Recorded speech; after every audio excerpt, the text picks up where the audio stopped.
lead times in retail take some time. So we wound up approaching small to medium sized toy distributors. That was our first hit. And we sent them a kind of an intro email. We put up a quick and simple website. We sent them an email. We drove them back to the website. We sent them a little fact sheet that we created, or a sales sheet, a lot of people call them. Yeah. And we sent it back over to them. And then we followed up with follow-up telephone calls. Wow. Okay.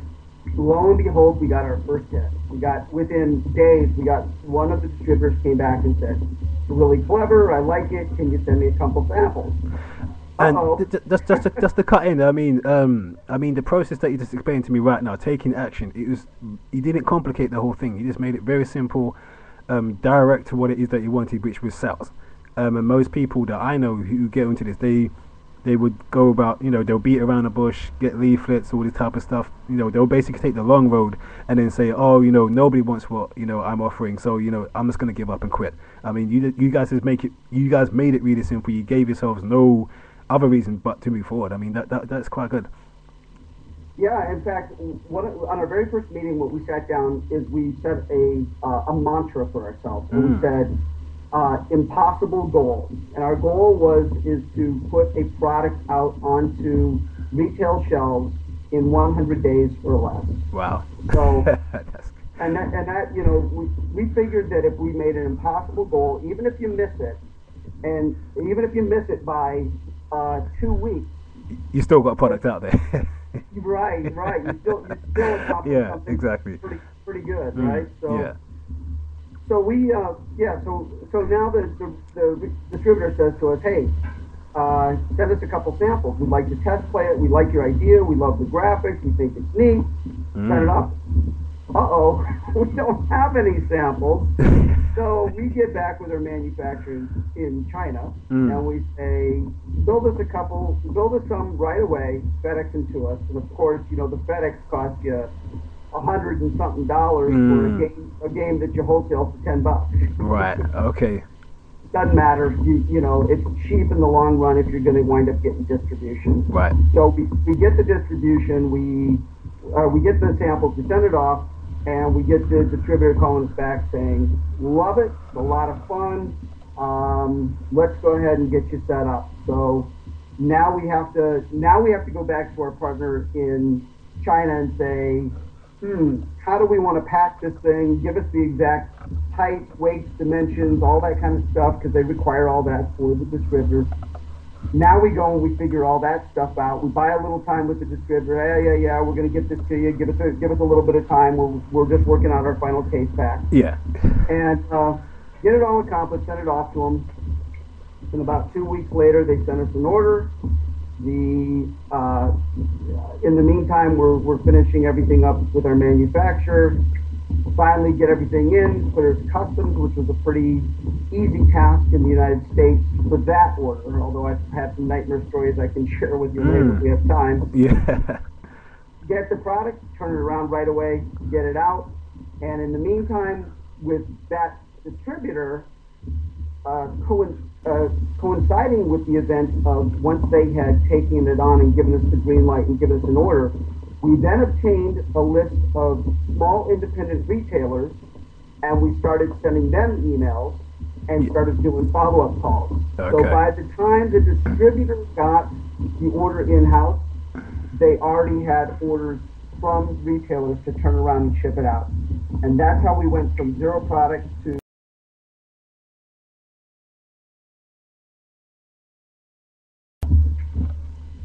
amazing. Basically, if I followed that myself, I mean, I can't go wrong. If I had a product, set myself a task like you did, set myself a goal, I mean, there's no reason why I should not have a product on the shelves in that time. I mean, that is something for my audience to follow. If they do have something indeed already put down, I mean, they can follow that as a kind of a benchmark to just, bring something to the market. That is very insightful. Yeah, and let me share a couple of tips. I mean, so I make it sound easy, right? We drink a little Jack Daniels, we come up with an idea, we call a few people, and boom, we got a product made. The biggest question that people are probably asking themselves right now is like, okay, well, how did you find this manufacturer in China? That's a great, great question because it's not an easy task. Right. But the internet makes everything easier. Yes. So what we did is we used a website called Alibaba.com. Yes, I've heard of that. Yep. Okay. There's also another one that's called. I'll have it on. I have a website that I've created for you guys, or a web page on my site. I'll make sure that it's on there. I think it's called Made in China. Okay. And it's. I think all the words are hyphenated. So made-in-china.com. Right. Okay. You can go on there and so for us, this was a dice game, so we started looking for dice manufacturers first and foremost. And there's a million of them on there on Alibaba. We started reaching out to them, and then we said, well, let's find a leather manufacturer to wrap the leather on these cups, and let's find a dice cups manufacturer. Maybe that's the way we should go. Yeah. So we started kind of contacting them, and some of them, believe it or not, would call us back on our cell phones or Skype, or some of them would just email us back and forth. Some of them had excellent English. Okay. Some of them, it was you couldn't understand what they were saying. Yeah. But we found one, and we got lucky. I'll admit, we got very, very lucky. We found this manufacturer who did dice cups, and they advertised on Alibaba for doing dice cups. Okay. And we explained the project to them, and this is important. We wrote out the full specs of what we wanted, how big the cups were, what size dice we wanted, the color of the dice, the quality of the dice, what the second chance cube would say, how big the tube was that it was going to go in, the colors, all of that kind of stuff. And we described it thoroughly to them. We were very, very clear because we didn't want any surprises. And then we asked them, when we were ready, when we had picked them and we had decided, we picked 3 of them actually. Okay. And when we picked the 3, we asked them to give us a 120-day firm quote. Right. So we didn't want any surprises. We didn't want to start building and then, oh gosh, this has changed or that changed. Yes, yeah. So the one that we picked was not the lowest cost producer. We picked the one that we were most comfortable with, the one who provided us the best service, who we felt spoke the best English and we could communicate with the easiest. Exactly, that's key, because if there's no understanding, then anything can happen. Exactly. And the one that we felt could demonstrate to us that they had built similar types of projects. So we probably paid, higher than we could have got it done, but in the long run, you kind of get what you pay for. Yeah, yeah. So we felt very comfortable. Now, let me address the graphic side of this as well. In fact, let's jump into the second point. How to get the world's top designers, graphic artists, software engineers to work for you for pennies on the dollar. Okay? This is going to play right into what people are probably thinking now. Okay, great, you found a manufacturer, but how did you get all this artwork and website created and all this? A lot of people are probably like me and thinking, well, that's great. I don't have any skills to draw or to put up a website. As a caveat, I mean, if we can just pull back, I mean, most people I know for a fact, they would even say, how do you know if you can trust them, if they're going to, because we all hear these scare stories about Chinese companies going bust and all these sort of things. I mean, just to take that initial step, just to go for a company abroad and not to even fly over there to see the whole, the factory where they are and all the rest of it. I mean, some people think, oh man, that's just so risky. I mean, what did it take for you to just make that decision just off the bat? Yep. Okay. Yeah, great question. Okay, a couple of things. First of all, we asked them to send us a free sample, and this was all at their expense. We said we will not pay for shipping, we will not pay for the sample, but we want to see the quality of your leather products. We want to see the quality of the dice, and we want to have some links to some of the other projects that you've worked on. And the one manufacturer that we did pick, we felt had the best quality overall, and provided us the most information. Yes. And a lot of them, it could be baloney. I mean, they can tell you anything. Exactly. It's hard to validate somebody in China. And companies in China pop up like a weed and die like a dandelion sprayed with pesticides. Well, yeah. but you have to use your intuition. You have to, you have to ask good questions. You have to see if the answer makes sense with what you're expecting, and if it doesn't, don't go for the cheap dollar. Go for the person who seems more stable. Yeah, and they're putting their reputation on the line almost. You can kind of get that sense where they want this business and they're not going to muck you around because of the price they're charging it.